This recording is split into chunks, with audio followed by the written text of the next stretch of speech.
ബിരിയാണി ആയാലോ? തലശ്ശേരി ചിക്കൻ ദം ബിരിയാണി ഉണ്ടാക്കിയാലോ? ഇതെൻ്റെ ഒരു ഫേവറേറ്റ് ഡിഷാണ്, എൻ്റെ വീട്ടിലുള്ളവരുടെയും. ഇത് ഇടയ്ക്ക് ഉണ്ടാക്കിയാലും ഒരു മടുപ്പും എനിക്കുണ്ടാകാറില്ല. നിങ്ങൾ തലശ്ശേരിയിൽ പോയി ഈ ബിരിയാണി കഴിച്ചിട്ടുണ്ടോ? എങ്കിൽ ഇതിൻ്റെ സ്വാദ് ഒരിക്കലും മറക്കാൻ പറ്റില്ല. ഇത്രയും ടേസ്റ്റിയായ ഈ ബിരിയാണി നമുക്കൊന്ന് ഉണ്ടാക്കാം. നമുക്കൊരു ബിരിയാണി മസാലപ്പൊടി ഉണ്ടാക്കാം. അതിന് ആവശ്യമായിട്ടുള്ളത് 1 ടീസ്പൂൺ പെരിഞ്ജീരകം, 1 ടീസ്പൂൺ പെരിഞ്ജീരകം എടുത്തിട്ടുണ്ട്, 1 ടീസ്പൂൺ കുരുമുളക്, 2 കാശ്മീരി മുളക്, 1/4 ടീസ്പൂൺ ജീരകം, 1 ടീസ്പൂണോളം ഷാജീരകം, 2 കറുകപ്പട്ടയുടെ പീസ്, പിന്നെ കശകശ 1 ടീസ്പൂൺ, ഒരു 1-1.5 ടീസ്പൂൺ ആയിക്കാനും കുഴപ്പമില്ല, ജാതിക്ക 1 ചെറിയ പീസ്, ജാതിപത്രി 1 ജാതിപത്രിയുടെ പകുതി, 4 ഏലക്കായ, 4 ഗ്രാമ്പു, അതുപോലെ തന്നെ തക്കോലത്തിൻ്റെ 1 ചെറിയ പീസ്. ഇതിലെ ഈ കശകശയും ഈ കാശ്മീരി ഉണക്കമുളക് ഒഴിച്ച് ബാക്കി എല്ലാം കൂടി ഒരുമിച്ച് ഒരു പാനിലേക്ക് പകർത്താം.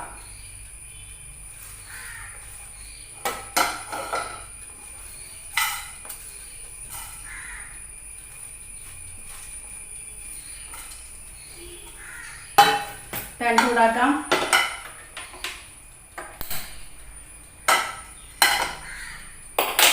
ഇത് നമുക്ക് ഡ്രൈ റോസ്റ്റ് ചെയ്തെടുക്കാം.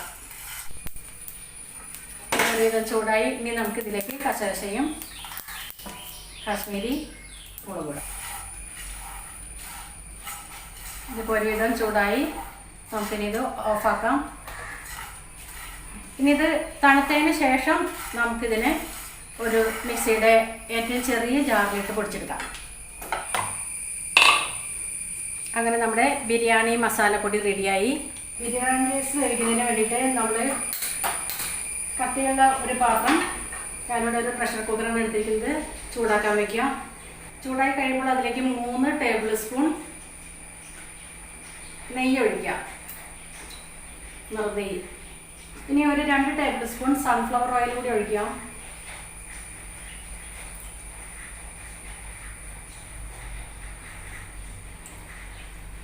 ഇനി നന്നായിട്ട് ചൂടായി കഴിയുമ്പോൾ ഇതിലേക്ക് നമ്മൾ ഒരു 3 കറുകപ്പട്ട, ഒരു 10ഓളം ഏലക്കായ, 3 ബേ ലീവ്സ്, ഒരു 2 സ്റ്റാർ തക്കോലം, ഒരു 10ഓളം ഗ്രാമ്പു, 1/2 ടീസ്പൂൺ പെരുംജീരകം, 1/2 ടീസ്പൂൺ ഷാജീരകം. ഇത്രയും സാധനങ്ങളാണ് നമ്മൾ ചേർക്കേണ്ടത്. വേറെ ഇതിലേക്ക് ചേർക്കുന്നത്, അതിലേക്ക് ഒരു സവോളയുടെ പകുതി അതിൽ ചേർക്കുന്നു. ഇവിടെ ഞാൻ 4 കപ്പ് ജീരകശാല റൈസ് നന്നായി കഴുകി ക്ലീൻ ചെയ്ത് അത് ഡ്രെയിൻ ചെയ്ത് വെച്ചിരിക്കുന്നതാണ്. ഇതിലൊരു തുള്ളി വെള്ളം പോലും ഇല്ല. അപ്പം 4 കപ്പ് അരിക്ക് ഞാൻ ഏകദേശം 8 കപ്പോളം വെള്ളം ചേർക്കുന്നുണ്ട്. സവാള ഒന്ന് വാടി വന്നിട്ടുണ്ട്. ഇനി അതിലേക്ക് ഈ 8 കപ്പ് വെള്ളം ചേർക്കണം.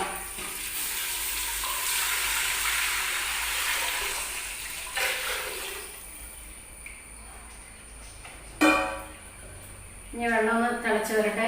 അപ്പോഴേക്കും അതിലേക്ക് ആവശ്യത്തിനുള്ള ഉപ്പ് ചേർക്കാം. നമുക്ക് എത്ര ഉപ്പ്? അപ്പം നമ്മുടെ വെള്ളം നന്നായി തിളച്ച് വന്നിട്ടുണ്ട്.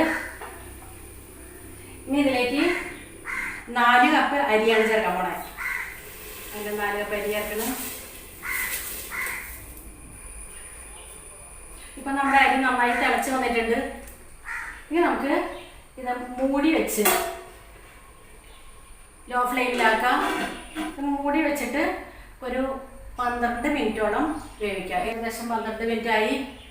നമുക്കിതൊന്ന് തുറന്ന് നോക്കാം. നമ്മുടെ അരി നന്നായി വെന്തിട്ടുണ്ട്. വെള്ളമൊക്കെ പാകത്തിനായിട്ട് വറ്റിയിട്ടുണ്ട്. ഇനി ഓഫാക്കാം. ഇതുപോലെയുള്ള ഒരു ഫോർക്ക് കൊണ്ട് പതുക്കെ നമുക്കൊന്നിങ്ങനെ ഇളക്കി നോക്കാം.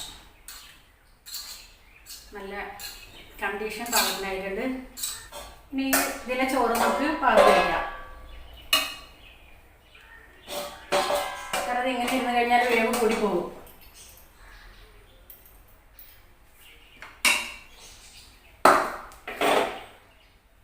ഇനി ഒരു ഗ്ലാസ് ഇഞ്ചി കൂടി വറുത്തി വയ്ക്കാം.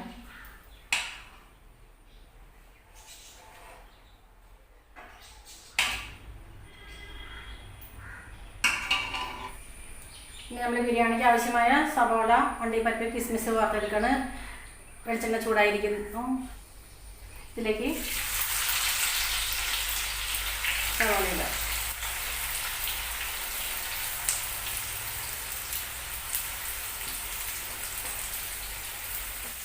ഇനി കുറച്ച് നേരം ഇളക്കിക്കൊണ്ടിരിക്കുക. ഒരു ബ്രൗൺ കളറാകുന്നത് വരെ ഇളക്കിക്കൊണ്ടിരിക്കുക. നമുക്കിതിലേക്ക് ഒരു 1/2 ടീസ്പൂണിൽ താഴെയായിട്ട് പഞ്ചസാര ഇടാം.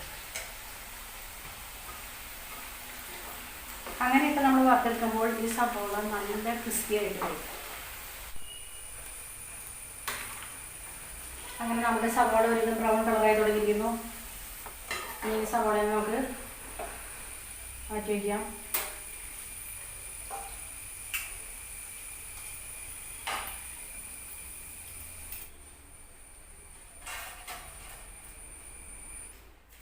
അങ്ങനെ നമ്മുടെ സവോള വഴറ്റിയത് ഇതുപോലെ ഇങ്ങനെ പരത്തി വയ്ക്കുക. ഇതിന് മാറ്റി വയ്ക്കാം. ഇനി ഇതേ വെളിച്ചെണ്ണയിലേക്ക് തന്നെ നമ്മൾ കശുവണ്ടി പരിപ്പ് ഇടാൻ പോകുന്നു. വെളിച്ചെണ്ണ ചൂടായി വന്നിട്ടുണ്ട്. നമുക്ക് ഇതിൽ കശുവണ്ടി പരിപ്പ് ഇടാം.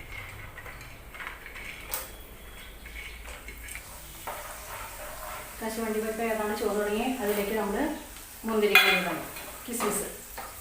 അങ്ങനെ കിസ്മിസൊക്കെ തീർത്ത് വന്നു. കശുവണ്ടി പരിപ്പ് ചുവക്കുന്നതായി. ഇനി നമുക്കിത് വാരി വയ്ക്കാം. ഗ്യാസ് ഓഫാക്കി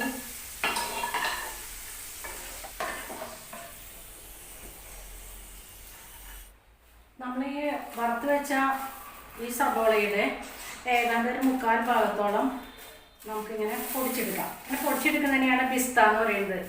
ഇത് ബിരിയാണിക്ക് നല്ലൊരു ഫ്ലേവർ കൊടുക്കും. അങ്ങനെ ഇത് നമുക്ക് മാറ്റി വയ്ക്കാം.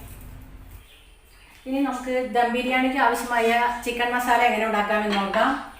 ഇതിനു വേണ്ടിയിട്ട് നമുക്ക് ഒരു അടി കട്ടിയുള്ള ഒരു പാത്രം, ഞാനിവിടെ ഒരു കുക്കറാണ് ഉപയോഗിച്ചിരിക്കുന്നത്, സ്റ്റൗവിൽ വയ്ക്കുന്നു. അതിലേക്ക് 3 ടേബിൾ സ്പൂൺ നെയ്യ് ഒഴിക്കുന്നു. 3 ടേബിൾ സ്പൂൺ ഒഴിക്കാം. ഇനി ഒരു 3 ടേബിൾ സ്പൂൺ ഓയിലും കൂടി ചേർക്കാം. സൺഫ്ലവർ ഓയിലാണ് ഉപയോഗിച്ചിരിക്കുന്നത്. അതൊരു 3 ടേബിൾ സ്പൂൺ ചേർക്കണം.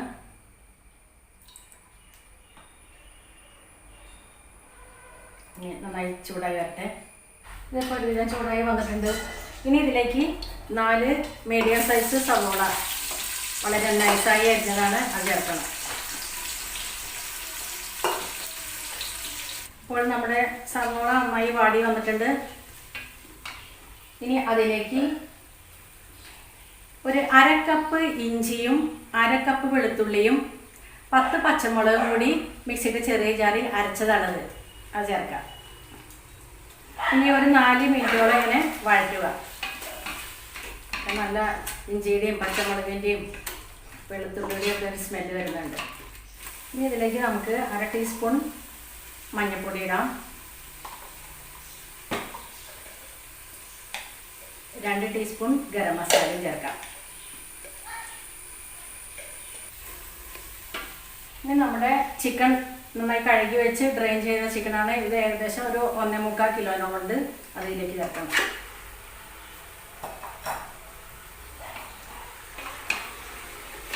ഇനി ഹൈ ഫ്ലെയിമിൽ ഒരു 5 മിനിറ്റ് വഴറ്റാം. ഇതിലേക്ക് ഒരു 3/4 ടേബിൾ സ്പൂണോളം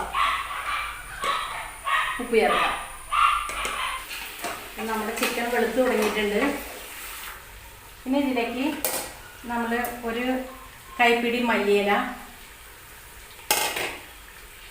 ഒരു 3 ടേബിൾ സ്പൂൺ പുതിനയില, 1 ടേബിൾ സ്പൂൺ തൈര്,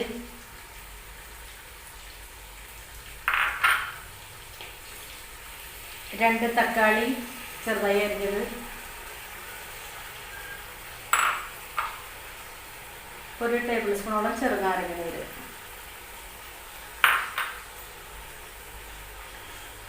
ഇവയെല്ലാം ചേർത്തിട്ട് നന്നായിട്ട് മിക്സ് ചെയ്യാം. ഇതിനെ അടച്ച് വെച്ച് 10 മിനിറ്റോളം വേവിക്കാം. 1 ടേബിൾ സ്പൂൺ കൂടി തൈര് കൂടി ചേർക്കണം. ഇനി ഇതിലേക്ക് നമുക്ക് നാം നേരത്തെ തയ്യാറാക്കി വെച്ച പിസ്ത ചേർക്കാം. ഈ പിസ്തയാണ് ബിരിയാണിക്ക് നല്ലൊരു ഫ്ലേവർ കൊടുക്കുന്നത്. ഇനി നമുക്ക് വീണ്ടും ഇളക്കി കൊടുക്കാം.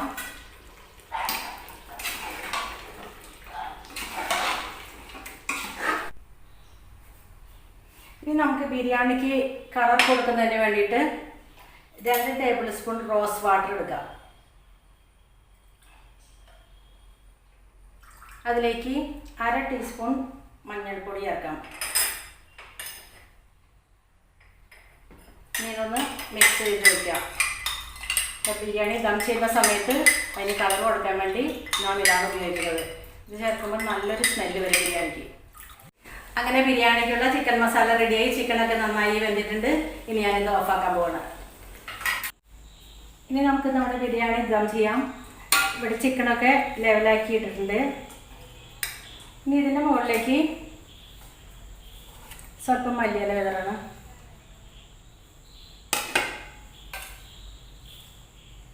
സ്വല്പം പുതിനയിലയും. ഇതിലേക്ക് 1 ടീസ്പൂൺ നെയ്യ് ഇങ്ങനെ വിതറുന്നു. ഒരു 1/2 ടീസ്പൂണോളം നാം നേരത്തെ ഉണ്ടാക്കിയ ബിരിയാണി മസാല ചേർക്കണം. ഇനി ഇതിലേക്ക് നമ്മുടെ ബിരിയാണി റൈസ്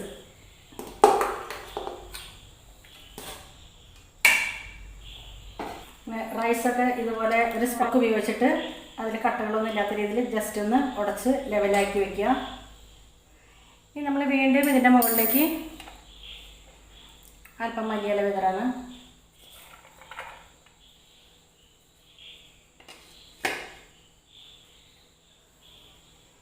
ഒരു ടീസ്പൂൺ നെയ്യ് ഒഴിക്കുക. നെയ്യ് ഇങ്ങനെ സ്പ്രിങ്കിൾ ചെയ്ത് ഇങ്ങനെ പല സ്ഥലത്തായിട്ട് വരത്തക്ക രീതിയിൽ ഒഴിക്കണം. നമ്മുടെ ബിരിയാണി മസാല ചേർക്കുക.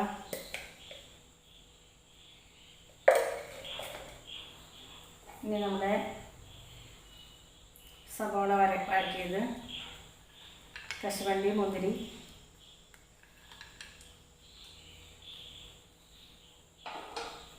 ഇനി ഞാൻ നേരത്തെ തയ്യാറാക്കി വെച്ചിരുന്ന ഇത് മഞ്ഞൾപ്പൊടിയും റോസ് വാട്ടറും കൂടി ചേർത്തുണ്ടാക്കിയ കളർ മിക്സാണ്. അത് ഒരു ടീസ്പൂണോളം അത് ഇതിലേക്ക് ചേർക്കണം. ബാക്കിയുള്ള ചോറ് കൂടി ചേർക്കാൻ പോവാണ്.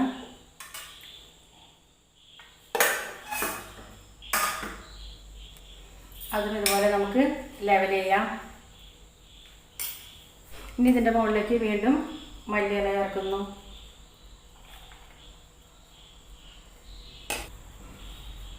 സ്വല്പം പുതിനയില ചേർക്കുന്നു.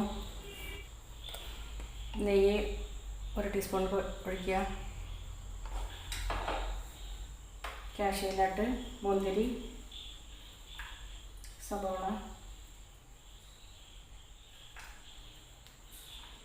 ഇതെല്ലാം ചേർക്കുക.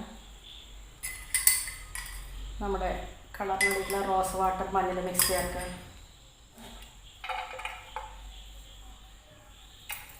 അങ്ങനെ എല്ലാം ചേർത്ത് കഴിഞ്ഞു. ഇനി നമുക്കിത് ഒരു ഫോയിൽ പേപ്പർ ഉപയോഗിച്ച് നന്നായിട്ട് ടൈറ്റായിട്ട് അടച്ച് വയ്ക്കാം.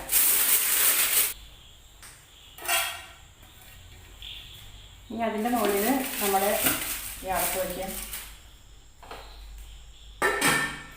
ഇനി നമുക്കിതിനെ ചൂടാക്കാൻ വയ്ക്കണം.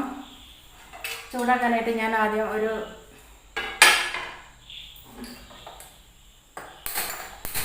പാൻ വയ്ക്കുകയാണ്. പാൻ ഇപ്പോൾ ഹൈ ഫ്ലെയിമിലാണ് ഇട്ടേക്കുന്നത്. കുറച്ച് കഴിയുമ്പോൾ അത് ലോ ഫ്ലെയിമിലേക്കാക്കി മാറ്റും. പാൻ ചൂടായി കഴിഞ്ഞാൽ ലോ ഫ്ലെയിമിലേക്കാക്കി മാറ്റും. ഒരു 12 മിനിറ്റ് സമയം പിടിക്കും ഇത് ശരിയായി ചൂടായി വരാനായിട്ട്. അങ്ങനെ നമ്മുടെ ബിരിയാണി ദം ചെയ്ത് ചൂടാക്കാൻ വെച്ചിട്ട് 12 മിനിറ്റ് കഴിഞ്ഞു. ഇനി നമുക്കിത് ഓഫാക്കാം. നമ്മുടെ ബിരിയാണി തുറന്ന് നോക്കാം. ഇത് തുറക്കുമ്പോൾ തന്നെ നല്ലൊരു സ്മെല്ലാണ് വരുന്നത്. ഓരോ ഭാഗത്തേക്ക് ഇങ്ങനെ നീക്കി വയ്ക്കുക.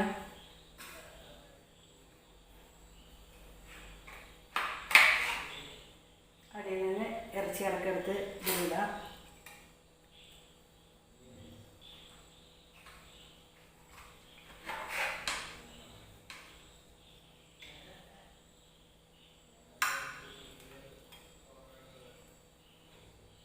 ഒരു കൂന പോലെ വയ്ക്കാം.